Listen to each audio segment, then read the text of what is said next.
Hello, my name is Arthur. In the last video we made this window, and in this video we're going to give it a menu. So more or less what we're going to do is we're going to build a menu bar like this. Trying to do it my own way. So we're going to populate that and see what we can do with that. And we'll just try to get right at that. So to do a menu, if we look at how much it took just to do a window with a box, and then consider what goes inside of a menu, we don't want to do it like this. That would make a pretty substantial block of text. Now, what I'm going to do is I'm going to make only certain kinds of buttons. So we're just going to make our menu items like this.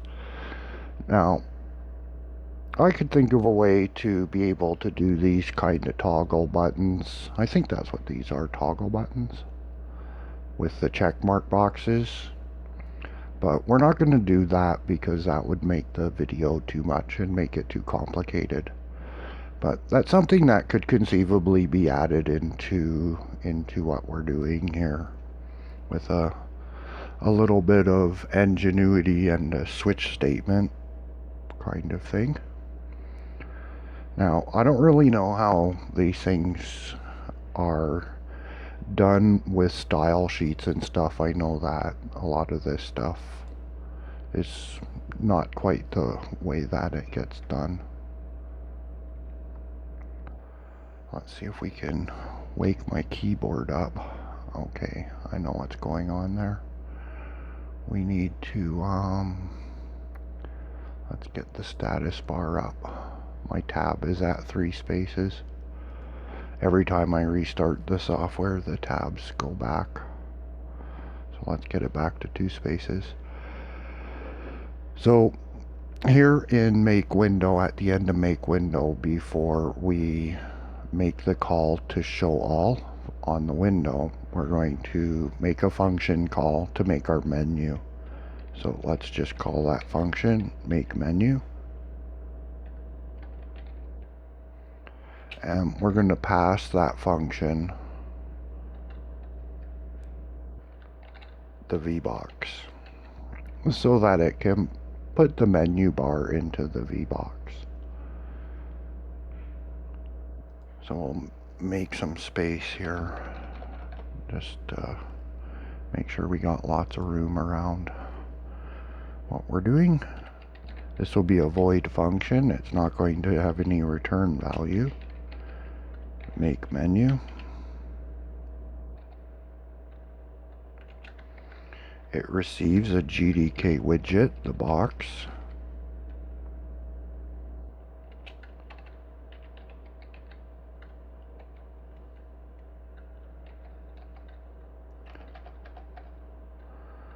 And that'll be the start of the function. So what we're going to do to avoid having to type out stuff like this for each and every component of the menu is we're going to use some structured data.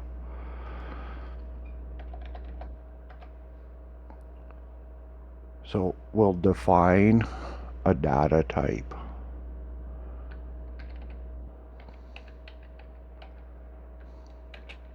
That is for structure.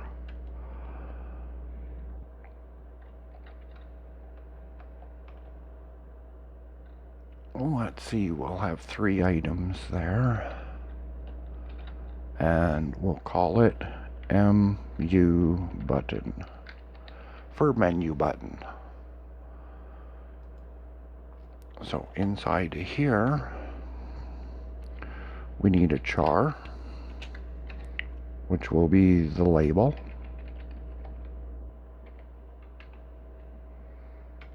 We need an integer, and the integer will be the number of sub items that go inside of each of the menus. So this is a bar that's filled with menus. So these are menus. with menu items inside of it. That way we know what we're doing here. So we'll just call this sub items.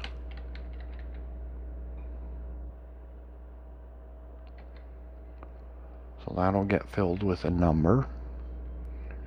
And then what we want is an array. So we want an array to populate with the children of the menu. So we have a menu and then we have its children. So we'll put those children into an array. So that will look like this. We'll call it submenu.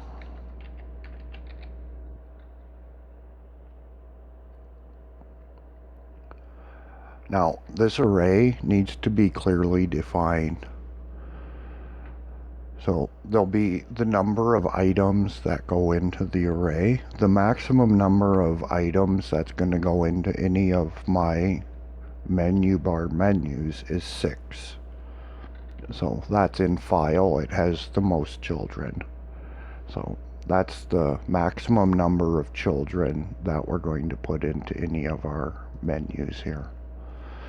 And then the second number is the maximum amount of chars of characters that we anticipate is going to be required for each of those 6 indexes.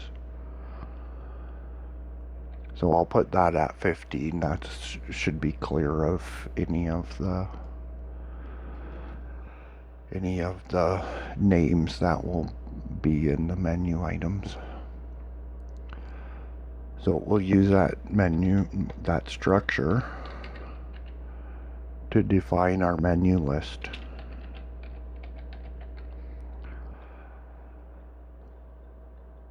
So this is also an array.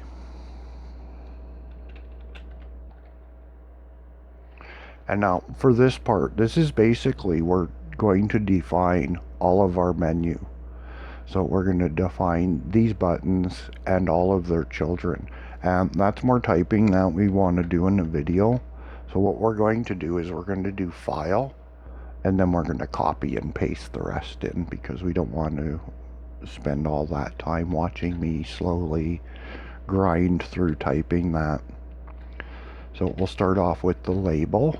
That's the label of the menu bar menu item.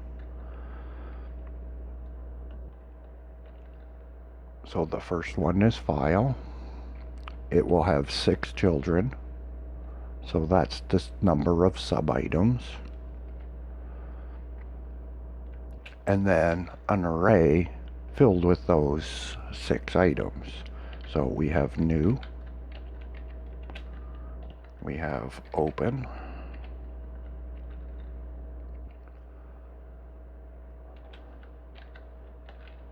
Save. Save as. These are all some pretty typical things for a menu on a text type of program. Close to close a current tab, and quit to exit the application. So that would be standard children of a file menu. So we'll close that, 2 brackets, a comma for the next row of data. So that's all of the information to make the buttons for file. Now we don't want to type all of these out for all of their children.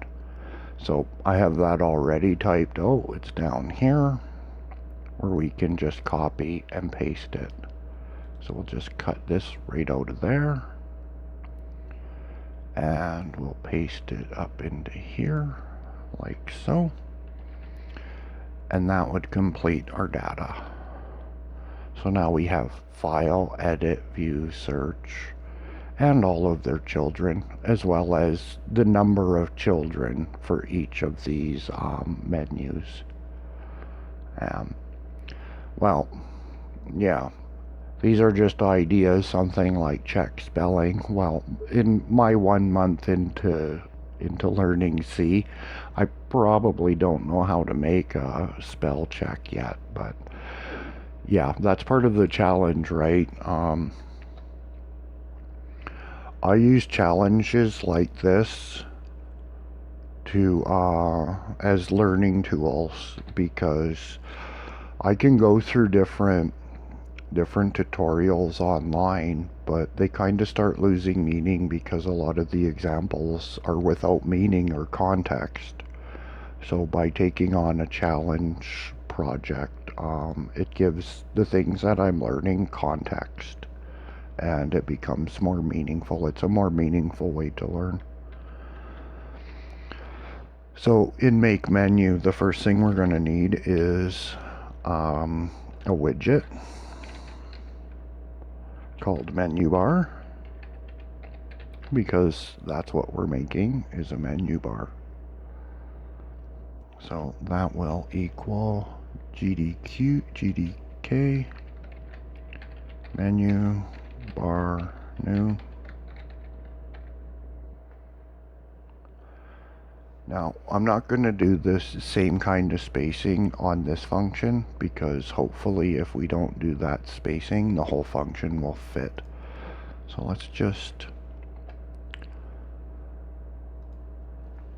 white space all of that away so it's out of view for now. So we've made a function call to this. The next thing we're going to need is a loop index. So int index, and that will be to use for our for loop, and as the indexes in the array that we just created, so to iterate through the indexes in the data array. So for index will start at 0 as long as index, now this is the part where we got to come back. Now what we're going to need to know is the size of this array. So there's two different ways that this structure works. There's the for loop that goes file, edit, view, search, tools, documents, help. And then there's a second for loop that goes new, open, save, save as, close, quit. So that represents two different for loops. Now, in one of the for loops, we've already defined the sub-items, or the items limit. So that's more or less a limit to that, but we haven't defined a limit in this direction. So we'll make a constant int. A standard way to do this would be to use a calculation. The calculation would be size of menu list divided by size of structure. So this has a predetermined size.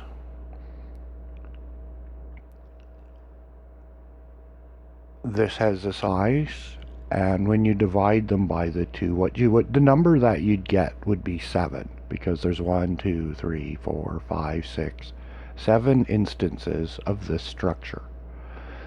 Now, we're not going to use the formula to do that, because this is a fixed menu. It's not going to grow. I'm not going to put in another menu for smiley faces. So we'll just call this menu limit.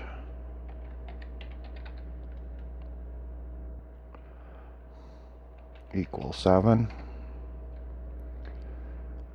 And we'll do it that way. But in a way, this is kind of cheating, because the more standard way to do it this number would not be here. We would just use size of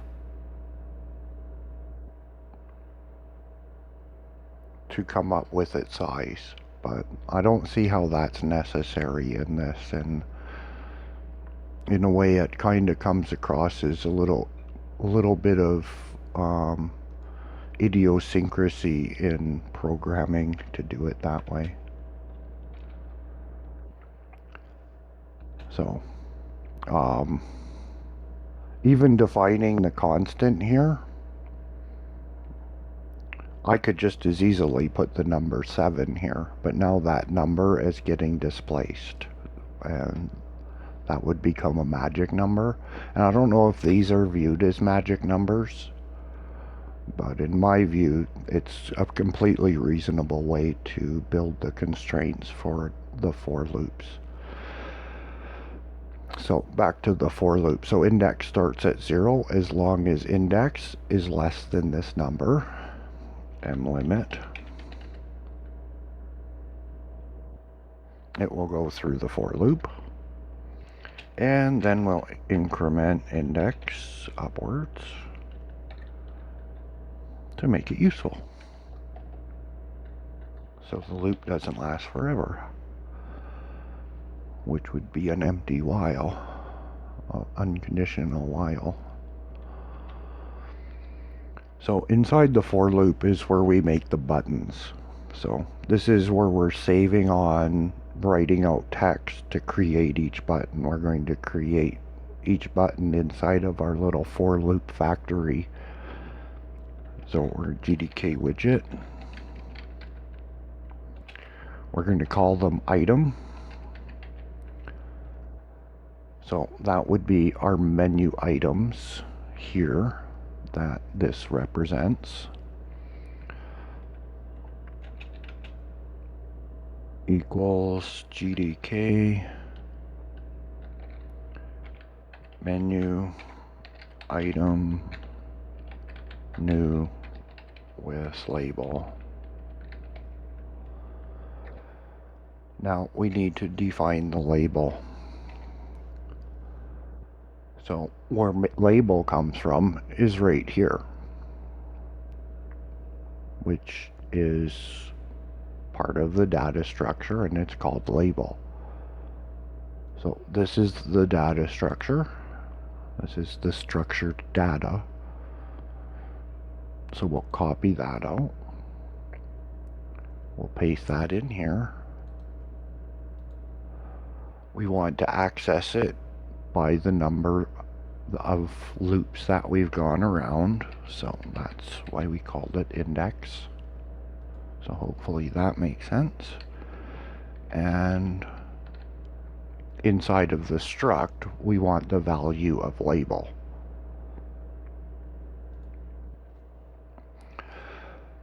So that's a menu item, and because file is itself a menu, we have to make an item menu to go with the menu item. That sounds a little confusing. Hopefully it makes sense though. So we'll call this item menu.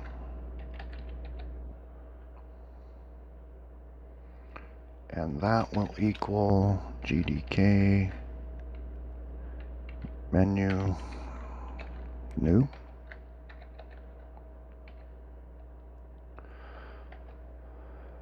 Now we're going to put the item, which is file, and we'll just keep using the first loop. So basically it's easiest to think of things in terms of the first loop. So the first loop is file, which is item at this point. We want to put it into the menu bar. So we're going to go GTK menu shall append GTK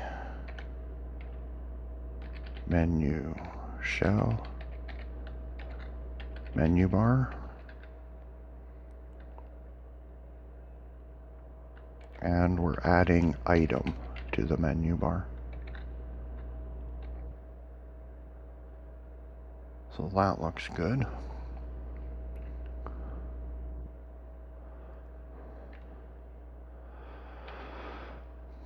Now the next thing we need to do is something with item menu, because item is a menu, and so we need to turn it into a menu.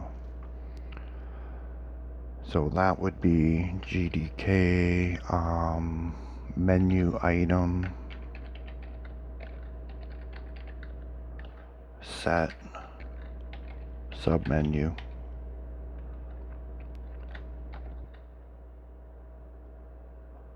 So here we need to say we're dealing with a GTK menu item.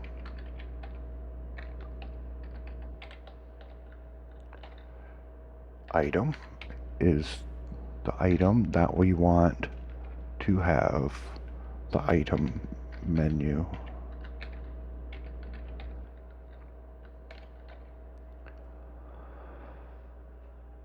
So that sets up file, puts it into the menu bar, and sets it to receive items. So it's now able to receive children. And that leaves us needing to prepare our way into the second loop. So in the second loop, we populate the children of file. So we need a loop variable. And we need a limit for that loop. So int limit equals, and that statement is right here, so we'll just copy it out. Now we don't want the label, we want the sub items, the integer number, and that would be this number in the case of file, which is the 6 children of file.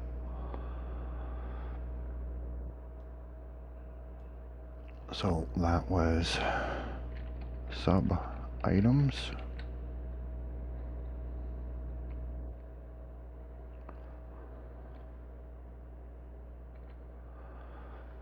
And now we're ready to go into the second loop. So in the second loop, we're for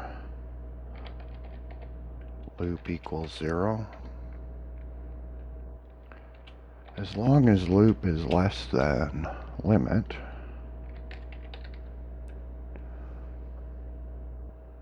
and you have to press shift to get a less than sign out of a comma. There we go. As long as loop is less than limit, loop increment.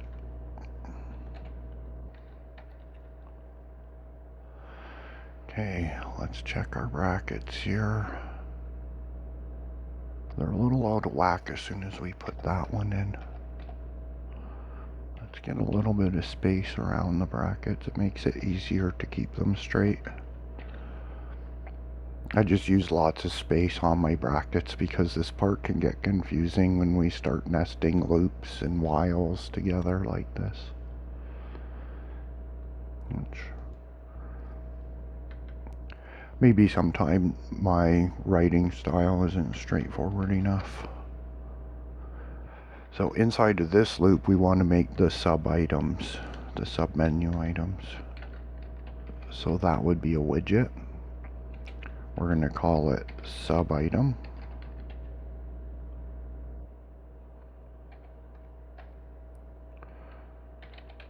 Sub item equals GTK menu item new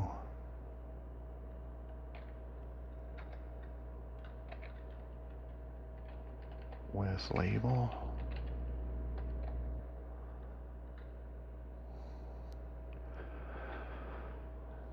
And we need to put that into brackets and the semicolon. We'll put that on the outside. So what we need to get at that is, we'll just copy this out here. We need submenu.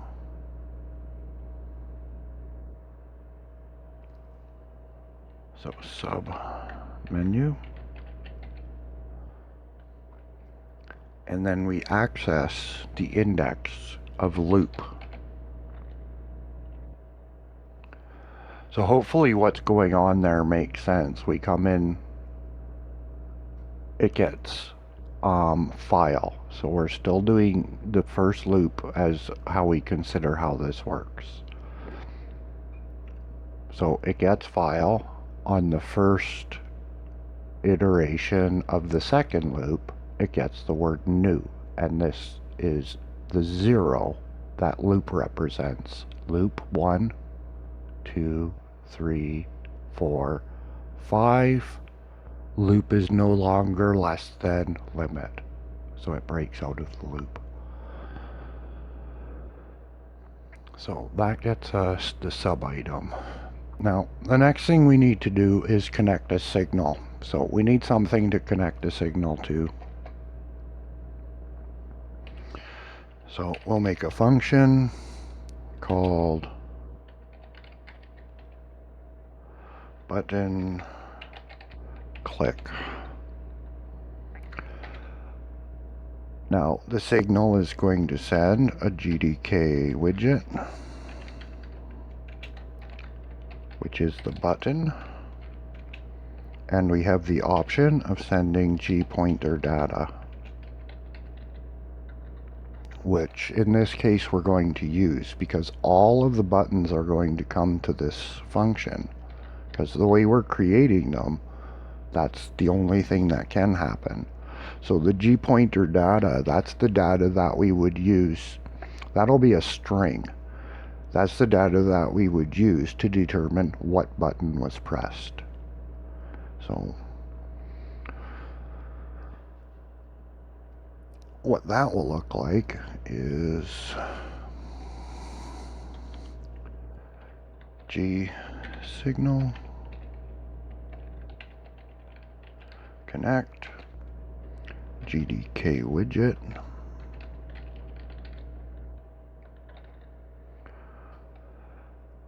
the widgets that send the signal are sub items because file is a menu, new is a button. So sub item,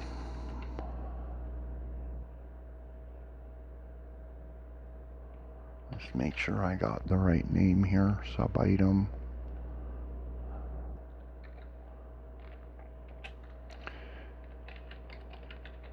activate as the string,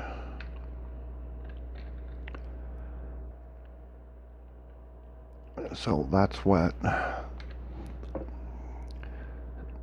the signal that happens when we click on a menu item button. So we're going to come into the next line so that we're not going right off of the screen, and we're trying to keep within 80 characters for our line lengths. So now we make the callback, G callback.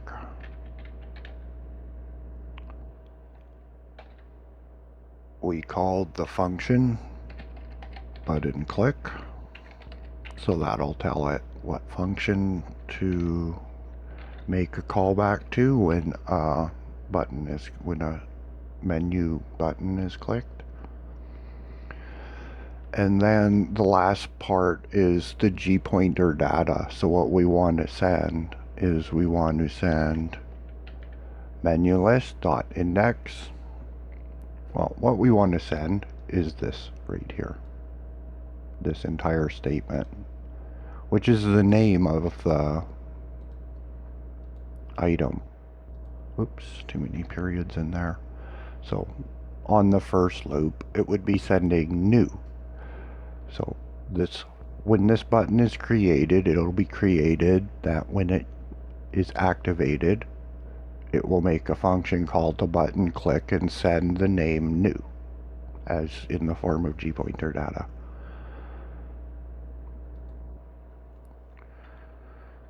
So hopefully that's all making sense now. The last thing to do is to let's see, we have to put our sub item into item.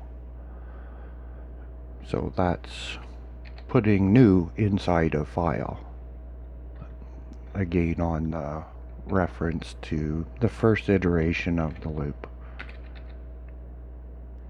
So GTK menu shell append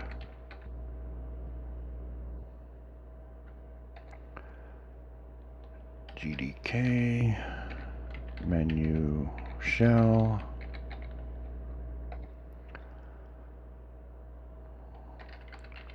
So we're putting it into item menu, which is the menu that's associated with item. And we're putting in sub item.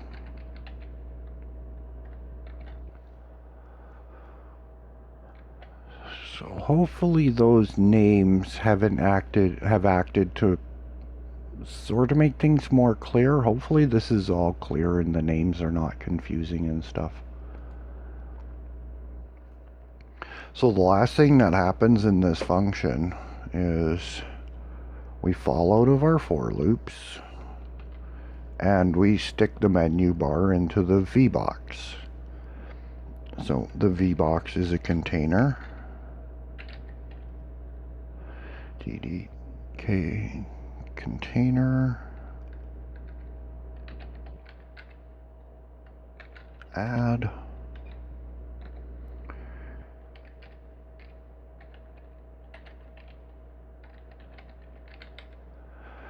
Saying what we're adding to is a GTK container called VBox.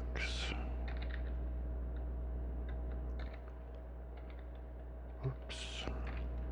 And we're adding in menu bar.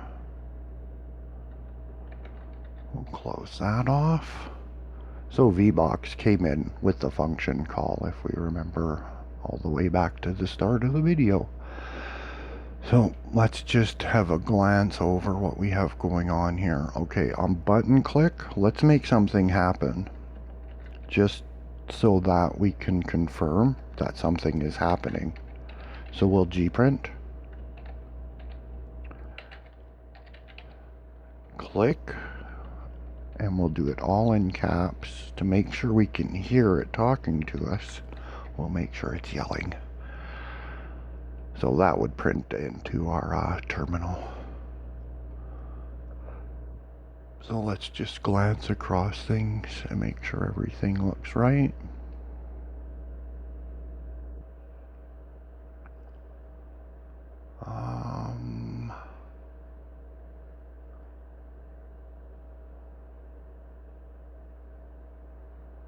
Now this is the part where we get to compiling, and yeah, alert, I seldom compile anything without having to debug for mistakes, even in this small amount of script.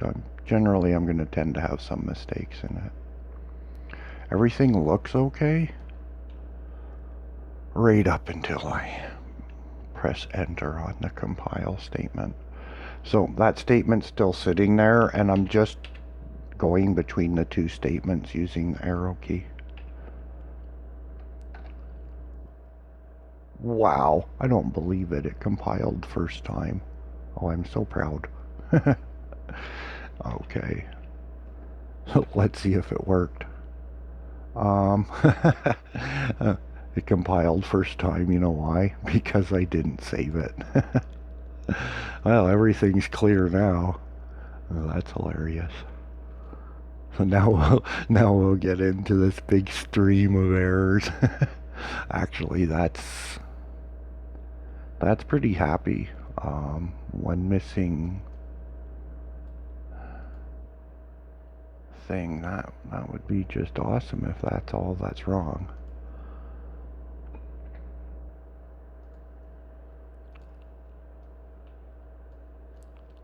So now we'll compile. Amazing.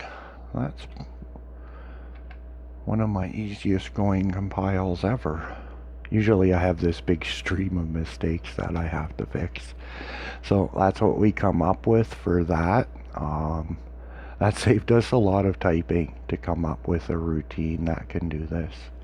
So let's just slide this over. So to know it's functioning, we'll see the word click being printed. So we can probably pick pretty much any old button here.